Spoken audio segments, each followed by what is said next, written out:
Right about now, American President Joe Biden is in Pittsburgh announcing a $2 trillion American jobs plan. And it has a lot of money earmarked for upgrading the US electricity transmission system. And that's a big deal as the country electrifies and shifts over to more and more intermittent clean energy. So we're going to talk to Rob Gramlich, who's the executive director for Americans for a Clean Energy Grid, about those plans. So welcome to the interview, Rob.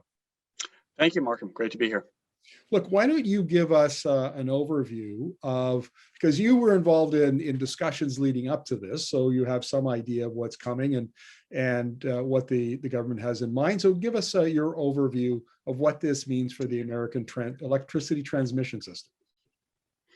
Sure. Well, I think the administration has said in many public statements by multiple officials, including Gina McCarthy in the White House and Secretary Granholm at the Department of Energy, that they see jobs and climate going hand in hand.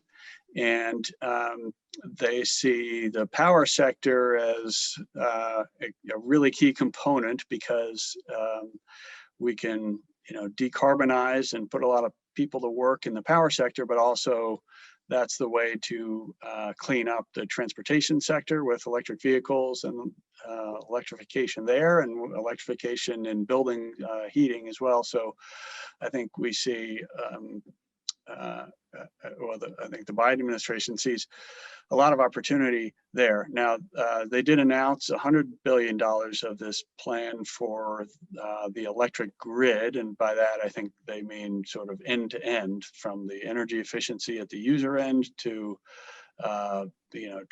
distribution, transmission, generation at that end. So, clean energy sources, generation sources appear in the plan. But transmission got perhaps the biggest mention that it's ever had in terms of energy policy in the past. I've been doing this in Washington for a long time, and transmission is first of all never been really included in any infrastructure legislation in Washington, and often gets overlooked even in energy policy legislation. So the specific mentions of transmission, I think, are very needed and very welcome to see. Now, you and I have talked about this before in a previous interview, but in order to electrify and they do it with clean energy. So, wind and solar and batteries are sexy and they get a lot of attention in the media, but the power grid and the transmission system are maybe meat and potatoes, but they really are core to this whole process. And the structure as it is undergoing, the system as it is undergoing tremendous change by the introduction of new technologies, new customer preferences, those sort of things. And it seems to me that this investment in infrastructure comes at just the right time. Absolutely, couldn't agree more. And it is time, I think, for transmission to be viewed as a key infrastructure investment. The physical reality of the power system is such that we need to move tens of gigawatts of power back and forth across regions, not just from like the remote clean generation sources to load centers. That's part of it, but even more so, moving power back and forth, because the weather, whatever it is where you sit or any of your viewers sit at this moment, the weather is going to be different 500 miles away. And so what happens is, the wind is always blowing somewhere, or the load is always high somewhere and not so high somewhere else. So there ends up being available power in neighboring areas. And what we need to do for the future grid, the way it's going to work, is we're going to move large amounts of power back and forth on a regular basis. And to do that, of course, you need a few things, but one is expanded infrastructure, and particularly the high voltage interregional types of transmission lines. And so, again, got some recognition in this Biden infrastructure plan. I think that's welcome.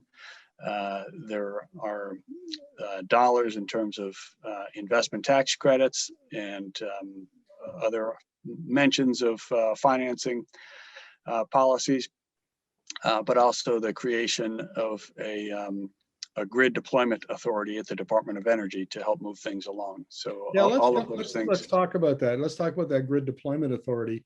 And my understanding is that if you're going to build a new infrastructure, then you've got to worry about right-of-ways, and you've got to worry about all sorts of. Well, I'll let you explain it. What exactly is meant by grid deployment authority? Well, the short answer is we don't really know yet. They announced that they've not provided a lot of details yet. That could be out any day now, or maybe by the time people are watching this, there's more detail.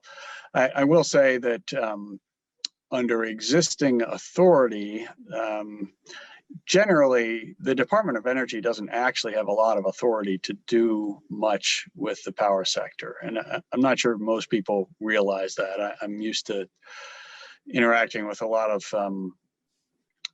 utilities from Europe, or investors and officials from abroad who come to Washington and want to meet with the Department of Energy. And usually my first question is why? What can they actually do? But there are some authorities related to transmission. Some of them were put in place after the 2003 blackout, and they help enable transmission siting in certain circumstances.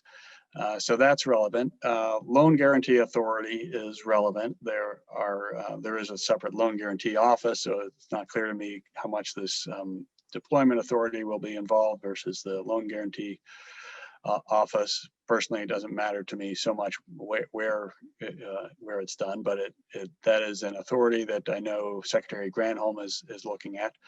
And I think just generally the creation of the office reflects this administration's interest, and particularly Secretary Granholm's interest at DOE of, as I've heard her say, deployment. It's very much let's move things along with every tool possible, and with an all of government approach, meaning multiple agencies rowing in the same direction, which is something that's refreshing to see, and I think there's a lot they can do with it. Now, the final question, Rob. One of the things that came through loud and clear in the bit of brief information that was released by the White House is that the administration wants to build out a lot of high voltage power lines. I think about 20 gigawatts at a minimum in a hurry. So this decade, and that seem like a long time, but there's lots of permitting and designing and consultations that have to take place. But there's also an emphasis on private capital. The administration wants to use public money to leverage private capital at tens of billions. How important is that? Yes, well, there are ways to leverage private capital, including the tax credit that was in the plan. So a transmission tax credit, I don't think they specified too many details, but there is a bill in the Senate from Senator Heinrich that is a 30% investment tax credit for regionally significant lines, and that's defined as 275 kilovolts or above, and 500 megawatts. So it's really these large scale lines, like the ones behind you, which look very nice to me. Not everybody loves the sight of them, but these lines, whether they're over existing corridors or new, there are a number. There's by my count, my firm's count, Michael Goggin, and my assessment here at Grid Strategies is we think there's about 22 large-scale transmission plans around the country that are most of the way through the permitting process and mostly ready to go, but they're kind of sitting around waiting for customers. Like the economics don't quite work yet, and that's a phenomenon we have right now with transmission, with low gas prices and a variety of factors. It's hard to make the economics work in the near term, even if all the modeling shows we're going to need massive new capacity by the end of the decade. So we have this kind of timing problem, but this tax credit could really stimulate those investments and move them forward. I do think the administration's estimates of 20 gigawatts or so worth is about right. That sort of could move forward in the near term. And that would all be private capital, supported by the tax credit with private companies, developers. And then there was also a mention of other financing assistance, and that could mean loan guarantees or other forms of government, either loans or spending appropriations. And so we'll look forward to details. And a lot of what I think was put out was a little bit conceptual, and Congress, different committees, Energy and Commerce on the House side, Ways and Means, Senate Finance, Senate Energy, different committees will be weighing in, and of course they all have their own ideas. And so I think some of these conceptual ideas will turn into specific policies in the coming months. I think this is a multiple months long process that we're undertaking now. Rob, thank you very much for this. Very insightful. Really appreciate it. Okay, great to be with you.